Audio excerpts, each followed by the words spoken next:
Hey guys, welcome back. And in today's video, we're going to learn about conditional statements, which are if else, and we can also call them as decision-making statements because we use condition statements to decide based on some inputs, based on some specific conditions. We display or we execute specific chunk of code. So before diving into if else, I need to teach you guys the comparison operators which we're going to use inside the conditions. So for comparison operators, I'll refer to the W3 schools, and we can see different comparison operators here. And these comparison operators will always return true or false. And let's see the first operator, which is equal, and we'll check if two numbers are equal or not, if x equals to y or not. So if these two variables x and y are equal, it will simply return true, otherwise false. And this is not equal sign, second one, and this will return true if x and y are not equal, and will return false if x and y are equal. And this is greater than sign, and if x greater than y, it will return true, otherwise false. And same goes for less than operator, same goes for greater than equal. So that means if either x greater than or equal to y, then return true, otherwise false. And same goes for the less than equal to operator. So let's actually dive into programming, and let's take two variables and name them a equals to 5 and b equals to 10. So now I just need to check if a is greater than b or not. So for that, I'll use the if keyword, if, and then space, and now I need to specify a condition here, and here I'm gonna use the comparison operator. So if a greater than b colon, if a is greater than b, we just specified this condition, and I'm using colon because it's part of the if, and press enter. And now I need to type some code here that I want to execute if in case this condition is true. So now I would like to display a is greater than b. So yeah, I'm just taking two variables and now I'm comparing them using the if statement. This is the condition part, and if a is greater than 2, that means this condition will be true. And if condition is true, it will execute this block of code inside the if block, these lines of code. And if this condition is false, it's not going to execute anything. So let's execute this code, and we can't see any output because a is not greater than b, is smaller than b. So this condition is false and it's not displaying this message. And let's play around the values and make a greater than b. Now we can tell a is greater than b, this condition is true, so now it should display a is greater than b. And there you go, that's your answer.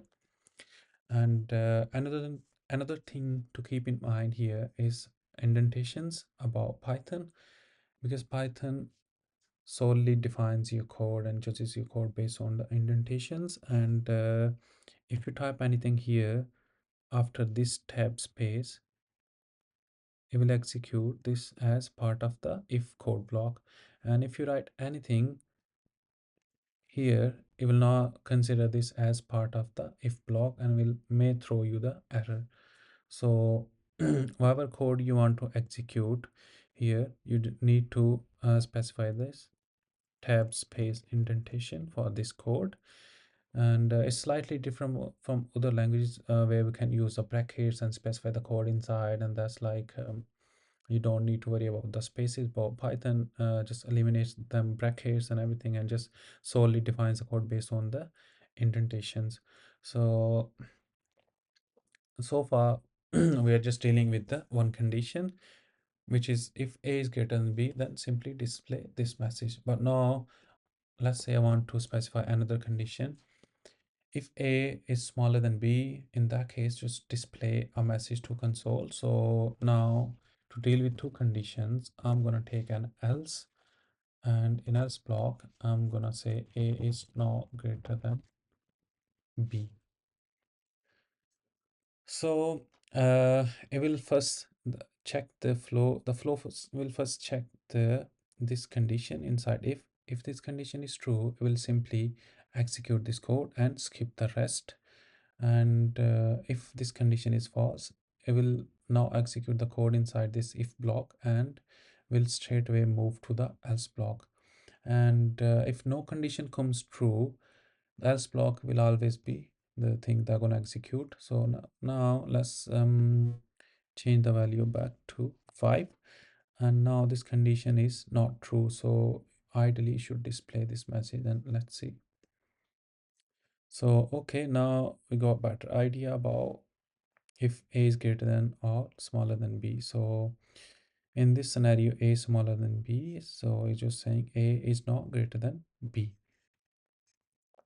So far we're just checking the two conditions, and there could be scenarios in real world where you need to use multiple conditions, like maybe 5, 10, or 100 even. So in that scenario, let's consider, okay, I'm checking if A is greater than B or A is smaller than B. And I also want to check if A is equals to B. So I can specify another condition using Elif keyword. And after Elif, I need to specify condition if A double equals to B, then print A is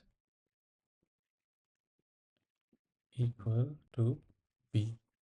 So now let's say I'm changing the value of B to 5. Now both of them are equal, and let's execute this code, and it says okay, A is equal to B. So we can tell now we are dealing with the three conditions. So let me explain you the flow again. If the code will check this condition first. If this condition is true, if A is greater than B, so which is not true in this case, and it's not going to execute this code. And if this condition is true, we will execute only this line of code and will skip the rest lines of code of if else. And if this condition is false, okay, this condition is false, and I'm gonna check the second condition. Now if this condition is true, it will execute this line of code inside this block, and we'll skip the rest lines of code. And if in case you have like 10 conditions here, and if none of the conditions are true, then it will definitely execute the else block. Inside the else block, you don't need to specify any condition, because it's something like if no condition is true, I'm gonna execute. So inside else, you can specify any relevant message. So this is all about if else, and let's consider another example. And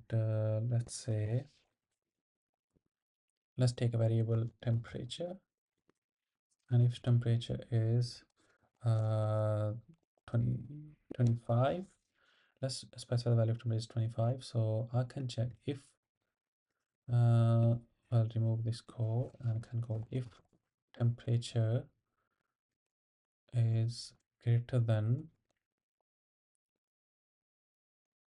or let's say if temperature is less than 10, that means it's cold.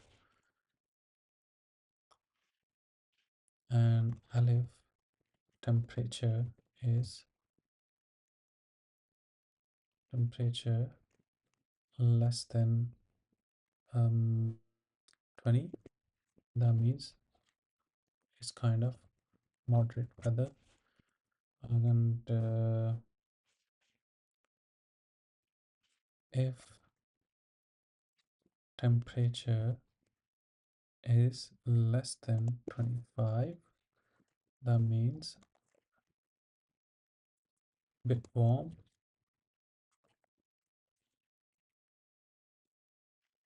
In other case, we can say it's too hot.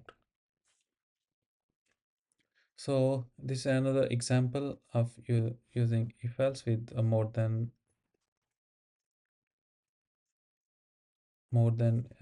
three conditions. In last example we just deal with the we dealt with the three conditions, and now we're dealing with the four conditions. So if the temperature is less than 10, that means it's cold, and if the temperature is less than 20, that means it's like moderate weather, and if the temperature is less than 25, it's a bit warm, and otherwise if temperature goes beyond 25, it's like too hot.